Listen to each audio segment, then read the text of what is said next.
Alright guys, so in this video I'm going to explain why I went from a 125cc all the way to a 600cc motorbike. And also going to explain why I'm happy, why I'm not happy, why I did it. So the one reason why I did get the 600 instead of slowly working my way up is I knew I was going to get really bored of a 250 or 300 or 400, etc. So I jumped straight to a 600 knowing that I would not be foolishly stupid on the bike. When I got it, I was going to get used to it and then maybe ramp up the stupidness off the highways and the back roads and pop a wheelie here and there. Nothing too crazy.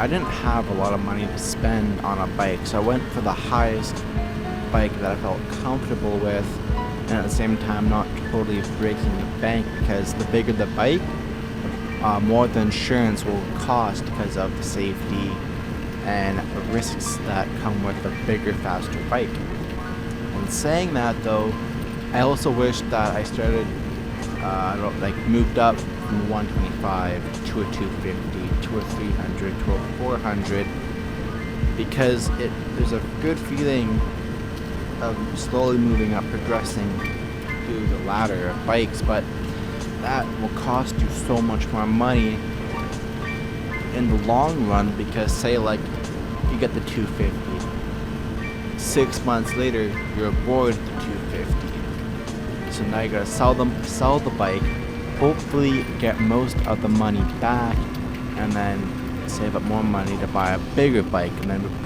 repeat until you get to a bike that you're satisfied with speed and likelihood of death, I guess you could add to that, because bigger bike, more chance of dying from stupidity.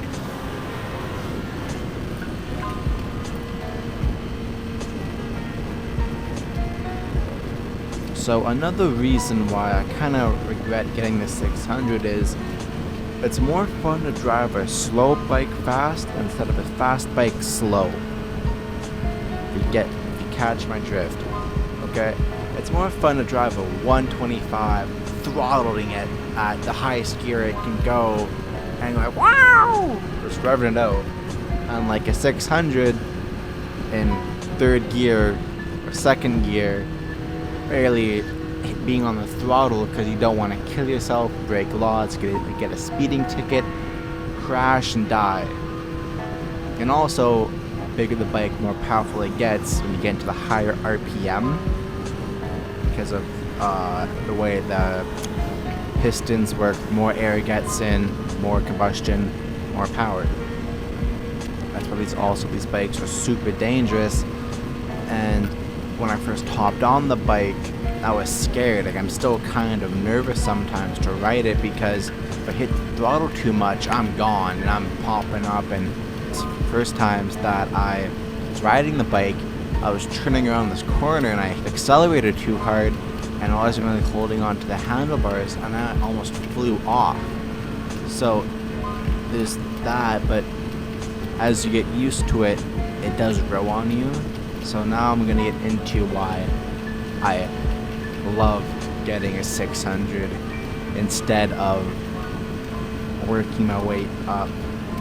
So I love jumping hoops. I guess you could say, like, going far ahead than what I probably should, because I like the excitement, I like the thrill, I like the fear of unknown what could happen, and I love adrenaline. So I'm like, okay, I'll get the 600. That's a really big horsepower jump.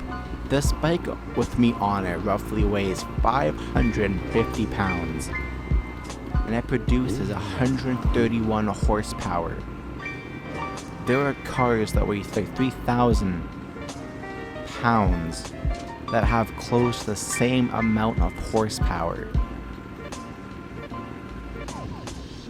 That is crazy. So first gear 50, second gear 100, third gear 140, and so on. It's ridiculous, and I love it. It scares me, and it makes me smile and laugh, and I look down, I'm doing like a $130, and I didn't even realize I gotta slow down. And with the bigger bike, I have everything I need. I have the brakes, I have the speed, I have the torque, I have the horsepower, everything that I need.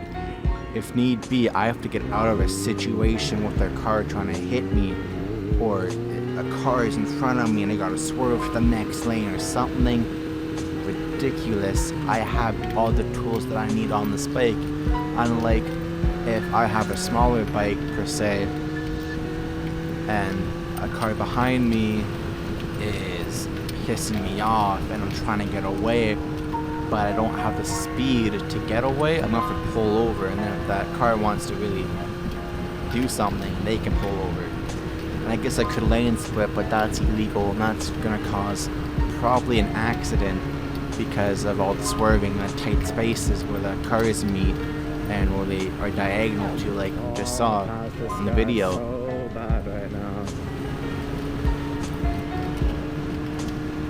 Another big upside to this is that this bike seat actually fits my fat ass. I'm 5'11", weigh 215, and on smaller the bike, smaller the seat. And on the 125, my ass didn't fit. I would just be like, yeah, okay, I'm just gonna glide on this thing and, you know, have like nothing really to sit on, and I'm plus to chuck somebody in the back like I have sometimes. There's not a whole lot of room. Unlike on this bike, you can have somebody on the back. Yeah, it's probably not comfortable for them, but there's room to, and I would not advise doing that right away. I did it too soon and I had to get used to the bike and how it handled. And that's a great segue to why another reason why I love this bike.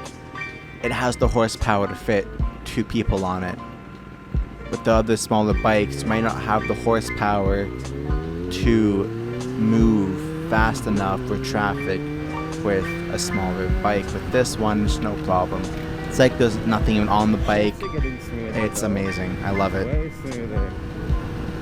At the end of the day, I kind of have mixed feelings. I'm more leaning towards that I'm happy I got the 600. But there's also a part of me that wanted to experience slowly moving up the ladder to a 250, 300, 400.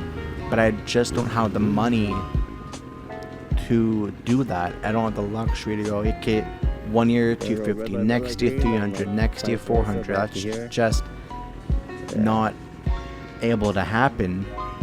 So I chose the 600, and I'm happy. At the end of the day, I'm really happy that I got the 600.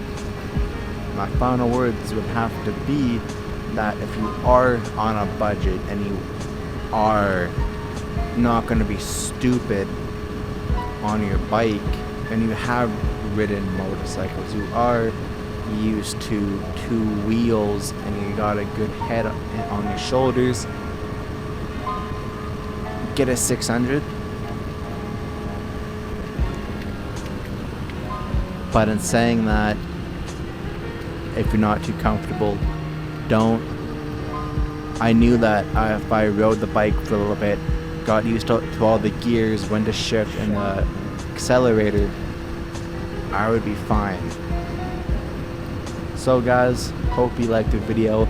I'll make a video, kind of a follow-up, maybe in a month or 2, to where I can really say what I think about the bike. If the 600 is a good road starter bike per se.